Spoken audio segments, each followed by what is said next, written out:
Hello, welcome to this reading of Angst. The book is by Hélène Cixous. Here's how it is published these days. It's just Angst. I'm not the first translator. My name's Sophie Lewis and I am the second translator of Angst. The first translator produced this. Hélène published it in 1977. Joe Levy's translation was published in 1985, and it's a stonking piece of work, very different from mine, but excellent. And then Cixous went on to write another 50 to 60 works of great literature, theatre, philosophy, literary theory, fiction, non-fiction, things in between, things very much in between, much more in between than within those categories, and to be translated by many other great translators, including Beverly B. Brahich and Eric Prenowitz. And Silver Press have picked up this Angst, which is an absolutely pivotal book. It comes from the point when Hélène discovered Antoinette Fouque, who opened Des Femmes, the publishing house, a pioneering publishing house. There's still a bookshop and they are still a publisher. But the bookshop is in Paris, so you can visit the home of Des Femmes and Antoinette Fouque, who's no longer with us, and you can discover the source of this force of nature, in fact, this powerful woman who inspired Hélène, who was already pioneering forthright, had her voice very much understood in her own self, but she encouraged Hélène to do what she'd said she was going to do in her manifesto of an essay, Le Rire de la Méduse, the laugh of the Medusa, to do it more, to do it bigger, better, harder, to do it harder, I think, is more honest. And if her previous books were sometimes called novels, the subsequent books were not. So Angst is the first of the fictions that is not a novel, it is a fiction. And you will shortly hear what that sounds like, how that reads. My recommendation is not to worry that I'm not reading from the beginning of the book and that you don't know what's gone on up to page 50, which is where I'm starting. Listen out for some key motifs.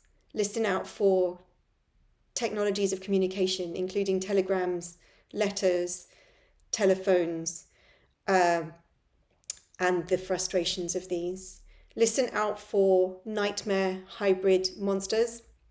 There are quite a few of these. Listen for love relationships. Listen out for God. There is God in there. God is a man, a woman, very close, very far. Let the words make their sense in your body. That's my recommendation. And I hope you enjoy this. So from page 50, Angst by Hélène Cixous, translated by me, Sophie Lewis. When the fourth day dawned, impossible to recall who to be, as if you could no longer slip back into your body after a dream. Having become someone else on the point of being, life goes on. Though you walk past your shop, you're no longer allowed to enter, for you have a woman's eyes but the muzzle of a grey hound, and dogs are not allowed inside. Overcrowded towns where you wander, eyes open, and everyone there has their eyes closed. Only yesterday you were young, you lived, you believed, you were believed. The world's end was hidden from me. I didn't even know it had an end. Everything was so big, hope was allowed. You desired with your eyes closed, you wanted to write, you were writing, believing that the letters were leaving, arriving. The words were aligned, trees were planted, not a doubt, faith. Things well set up, different and interesting. The meaning made your heart pulse, and your wish to touch his hand so great that already you thought your souls were in touch, your eyes licking him, already laying your head between his breasts, a desire that is a belief. Sacrifice all for what? Especially unbelief. You can be sure, if you're waiting for him, then he is also waiting for you. The same weight, nothing can part you. If you feel a slight anxiety, it's over questions of visibility. The air is a little bothersome. But all the signs indicate that his desire is your desire. He whom you love has taken exactly the same decision as you. Eliminate the space between us by the swiftest means, to be once again mouth to mouth, word to word. There is the letter, the certainty, your whole body listening for the call. The harp is tuned, same song. My need surely just like his. Amen. The car, the one he left for me, is itself demanding and worthy of our demands. It's a racing model, so powerful it already has the stage vibrating under its wheels. It's all there, the documents are complete, the keys were left for us on the table. You've only to grip the wheel and take off, like the wind, not even see the road or the landscape, as happens when you adore your target. Feel the dazzling horsepower. My flesh is drunk, my sex is brimming over, teeth sparkle, space is devoured. Imagining the smile will come to in a second, not even imagining it now, already seeing it, being there, sinking in. But this morning, you don't see leaving. Yet all the signs are there. Indeed, it's the signs delaying your departure, so pressing that you are daunted. Like this, a surfeit of keys, each prettier and more original than the last. You can't work out which to choose and spend hours poring over them, your best hours, in fact.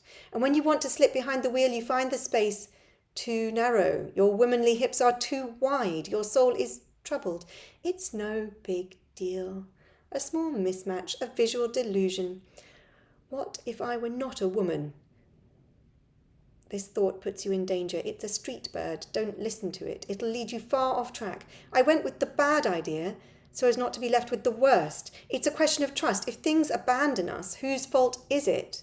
If it isn't your fault, it's his. So it's your fault. Two ideas showed up. The one whose tail had a street bird's face on it said to me, "Tut, tut. It isn't the man's mistake. It's you. You're no woman now." The worst one said, "Why did he leave you so many keys if not to delay you? Why did he offer you a decoy car? Your desire was carrying you faster than time, and now your soul has broken down, your body is dumb, you won't even have a word for yourself for fear your tongue explodes. So clench your lips together so as not to spit out the name you were calling him who isn't who he is." At the tip of this thought's tail was a peacock's body. It was fanning its tail, feathers filling my eyes. When I looked down, I saw its feet, which were black and knobbly. As soon as the fan subsided, the feathers fell out. There was nothing left of the bird but a worm that squirmed away. I let myself be led by my street-walking bird into anguish, out of love for him, so I wouldn't lose that trust. Rather lose my head. Rather lose my eyes than my memory. Rather lose my senses than the truth. Before leaving, I sent 2 messages in both directions, just in case. "In a spin, too many keys, lost sight, come and get me." And, "I beg, tell me who you are, if possible, who I am to you." I had 2 voices in my throat, one for cursing, the other praying, and I was trying to harmonize them.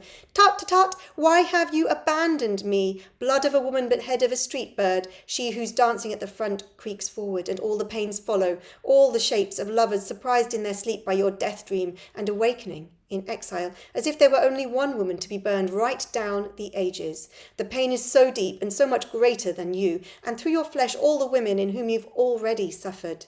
The old wound, brand new pain, the last time was not the last, injured once more, just one wicked thought, but the anguish propagates it, and all the others are infected when things are complicit, evil blows like the wind. Your last born finds herself condemned, all came by the same route from the great fear, up the bloodstream, all the way to your heart, where you pray up to your throat, damaged by bitter words, and up to the eyes, from where they'd have liked to shoot remorseful, reproachful looks at you, if they ever caught sight of you, but the sight was lost. That bird is a one-way street to madness. Tut, tut, tut, tut, he's not the one who's changed, it's you who mistook him. But where was the mistake? In your skin, between us, among the desires, and like the bird it lives on our streets. In fear it leads us astray, at night it hides in your dreams, and the longings that swamp you since the great fatigue follow it as if there were in the world only one nest to return to die in. it's hidden in your veins, then floods right up to the brain, to the great fear's source under time. Between the 20th and the 25th. He isn't mistaken, it's time that changed. One day for another, a false day mistaken for the true. We can't tell when we are anymore. When is the 20th? Too late. No later than Tuesday, perhaps. Thursday. It's time, the day is coming. He'll be out soon, the night is getting contractions, he's such a long time coming. So long, the night's belly is swollen, the head isn't engaged. We push and push. The belly is pale and worrying. When things begin badly, they don't mature. They rot.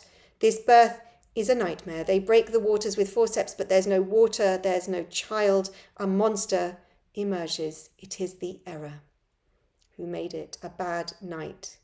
Absence must have visited, a sprout of fear, a seed of hatred, an instant of fatigue, a drop of anguish. When the womb is infected, errors come out in skins of every colour.